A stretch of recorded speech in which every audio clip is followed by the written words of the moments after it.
So it's finding a position for Sterling.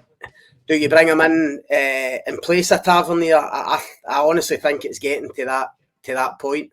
I don't think Scott, I was saying, I think last night, if you're Philippe Clement, right, and you're thinking straight, and you realise that you're about to play Celtic in a couple of weeks' time next month, in the cup final, surely you have to look at now taking Tavernier out the team, sticking Sterling in there, and giving him a run, and just seeing what you're going to get from him, and give him that chance to build up some momentum. Because what he can't do is put Tavernier up against Maeda again.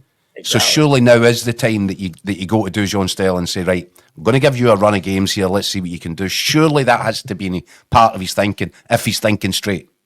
100%. I mean, how many times have we been on here after Old Firm games that we've spoke about the influence Maeda's had, and yet the managers, whether it was Michael Beale or Philippe Clement, don't seem to want to change it for some reason. Don't want to seem to drop the captain.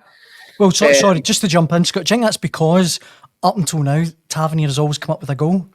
They don't want to take him off, but now he's not really producing goals. Yeah, it's a difficult one because he's the captain. But you know, carry on, Scott, because I think that's just I just think it's a no-brainer. But I'm like you. I find it curious that Sterling seems to be in this little group of players that seems to fall out of favour. You hinted last night, Keith, that maybe it's I'm not sure that he likes loud voices in the dressing room, and I get the impression from Dujon Sterling that he would be a loud voice in the dressing room.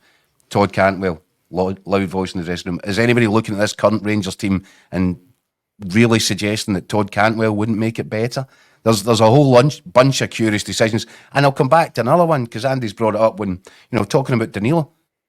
It was ludicrous to not include Danilo in the European squad. Right. It was just ludicrous. I just cannot understand what anybody was thinking. Yes, I understand he was injured, but look, he was always scheduled to come back roundabout now. You don't have any strikers. I know. Why would you not have him?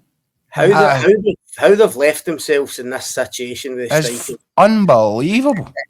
Honestly, it's inexplicable how you get into a campaign, especially a European campaign, when you've got Cyril Dessers and a 19-year-old Moroccan who's a mile away from being anywhere near good enough to be playing in the first team. I mean, it's just... So why would you not include Danilo? And I know he's injured at the start of the season. Why would you not include him, Scott? And by the way, this isn't with retrospect. This was said at the time. And by the way, they've not even got anybody else.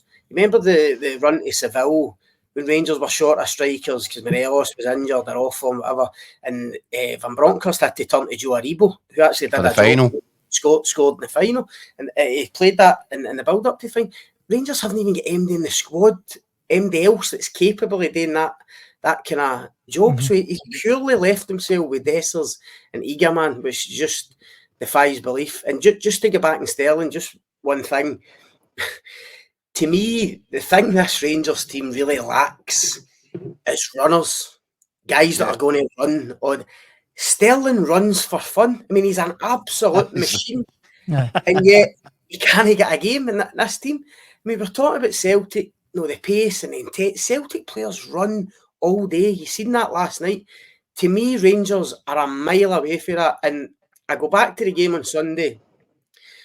The first goal they scored, the Dessers goal, right just after half-time, it all comes about from what felt like the first off-the-ball run anybody had made in a Rangers jersey. Connor Barron makes a run off the ball into Motherwell's box and it completely opens them up. Cherny obviously has to find him with a good pass. He slips into Dessers and they get a goal. They don't do nearly enough of that in terms of that kind of running, and Sterling gives you that in abundance. And I just think, he did it on Sunday. He would give them an injection or something, but like Jacko says, I think you need to give him a run of games. I feel sorry for Sterling because he's in, he's out, he's playing right wing, left back, centre mid.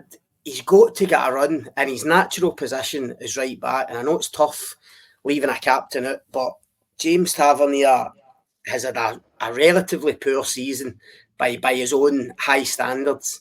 And certainly for the game on Thursday, why not try it? Why not see what Sterling can give you? And Jacko's 100% right. For the next Old Firm game, which will be the cup final, they have to try something to nullify the threat of Maida. And Sterling, in terms of his profile, looks ready-made for that, and the best guy they've got. Rangers easy okay again on watching live on YouTube. He hasn't fancied Sterling since his comments at Dens Park when he said what the support were all thinking, and Clement came out with a load of nonsense. Up until then, Sterling was flying. And to be fair, I remember looking at Sterling last season, guys, and thinking he could be one that Rangers sell on for. Talk about this. You looked at me, and thought, "Oh, you're the next Calvin Bassey." Aye, basically, aye. You look like a guy that could fit into that model of come in, couple of good years, sell on for. And by the way, I have to say, and I know that this is going to sound as if you're just using any excuse to batter Philippe Clement over the head with a baseball bat here, but that's part of management as well. The development of players. We've spoken about the difference that Brendan Rodgers makes in terms of bringing players on and improving their quality. I think that's a serious flaw with Clement, because there is the raw talent there in Dujon Sterling. A good manager and a guy that makes players better identifies that, finds his position, gets him in the team, finds a way, nurtures him, brings him on. Yeah. Dujon Sterling's been like a lost dog in there for I don't know how long. He comes in one game, as Scott said, he'll be playing left wing, right wing, defensive midfielder. He's played all over the place. At one point, the joke was that the only position he's not tried yet is in goals. That's. See, if you've got a raw talent like that, and your job as the manager is to say, right, you are this. This is what I want you to be. You're going to be part of my team. But here's your position. This is how it's. But there's been no planning, no strategic planning for the development of Dujon Sterling, and I wouldn't surprise me if Dujon Sterling felt pretty annoyed about that. It feels like it's more than just his football that he's been left out. You hinted at that. Yeah. It definitely feels that there's more to it, because football-wise, he should be playing. Daniel, the other thing is, Rangers have been banging on all summer about player trading models, and that's what I mean, Scotty. A profit. So you've got a guy here with 24, 25, ex-England youth international, came through the ranks at Chelsea. His physical profile is exactly what you're looking for.